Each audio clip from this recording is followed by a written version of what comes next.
All right, as we continue our journey through the history of Western classical music, medieval to modern, I must remind you that we are taking a 30,000-foot view. In other words, we're hitting the highlights. We're introducing you to the main points of interest as we go through this. Obviously, I can't cover in depth every famous composer, every famous work, every famous historical event surrounding the classical period. That's just so much information. Now, I would encourage you to eventually investigate these things. But at this point, I'm introducing you to this particular period of classical music. Just to set the stage, we're looking at the history of Western music, classical music. And under that umbrella term, classical music, we started out with medieval and Renaissance and Baroque, and now we're in the classical period of classical music. I hope that doesn't get too confusing. But basically, to introduce you to this particular period, I want to introduce you to three musical trends that took place right around the middle years of the 18th century. And these trends were behind the transition from Baroque to classical. You know, a lot of people will say, oh, the Baroque music is really different from classical music. But actually, the transition from Baroque to classical was very gradual. And so the first trend that was behind this transition was known as Reform opera.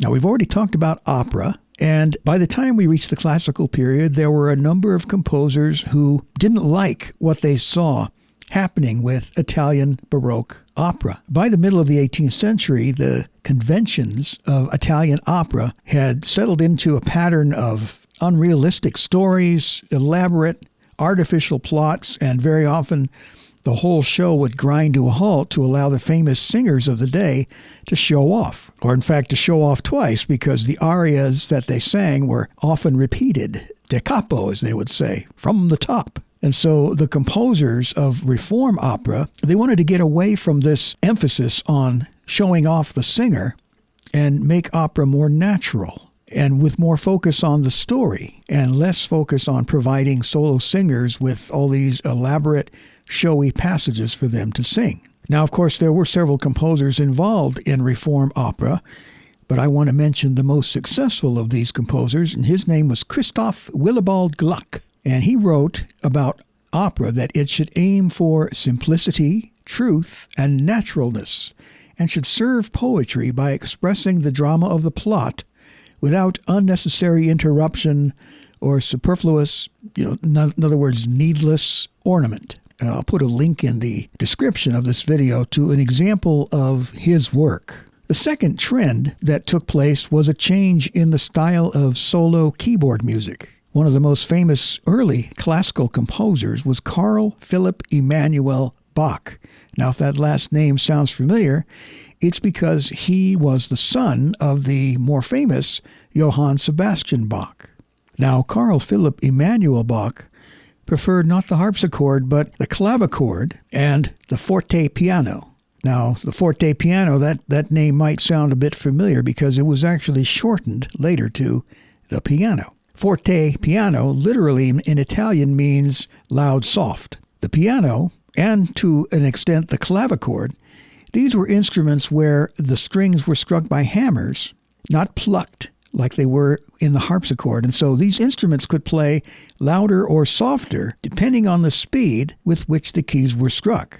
So if you go to a piano and you press a note down fairly slowly, it'll come out soft. If you whack it, hit it with a lot of force very quickly, it'll be loud.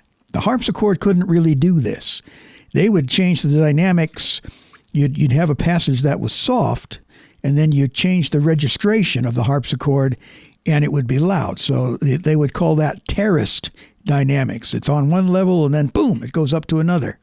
But on the piano, you could gradually get louder or softer, depending on the force or the speed with which you strike the keys. And so Carl Philipp Emanuel Bach's music used this ability to vary the dynamics to imitate some of the character of 18th century Italian vocal music. So I'm going to put a link in the description to one of the slow movements of one of his piano sonatas, his piano sonata in B minor. And you'll notice that this is very much full of feeling and variety of tones and so forth. The music goes a long way to expressing passion and melancholy and different moods.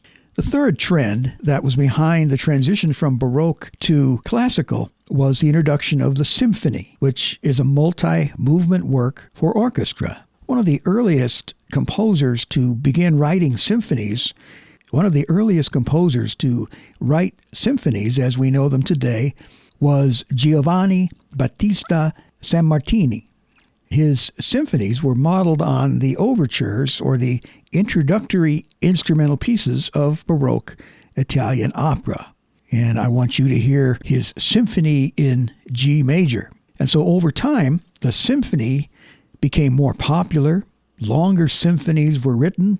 The orchestras began to gradually get larger. Now, of course, orchestras in the 18th century still numbered about 30 players. Orchestras today have anywhere from 70 to 100 players in them. When an orchestra wants to get very traditional, they'll go back to a smaller size to play some of these early symphonies.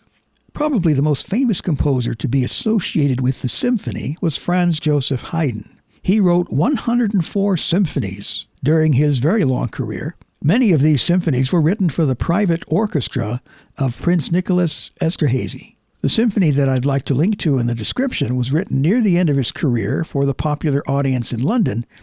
This is Symphony Number 100 in G major, also known as the Military Symphony. Another music form that became very popular during the classical period was the string quartet.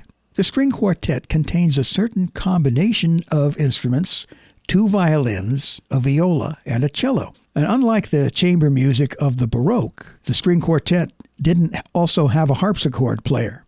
Now, Haydn wrote string quartets, which usually included 4 movements. And so you'll hear an example of one of Haydn's string quartets. As I'm mentioning some of these famous composers, we'll be going back at some point to talk a little bit more about their life and their work.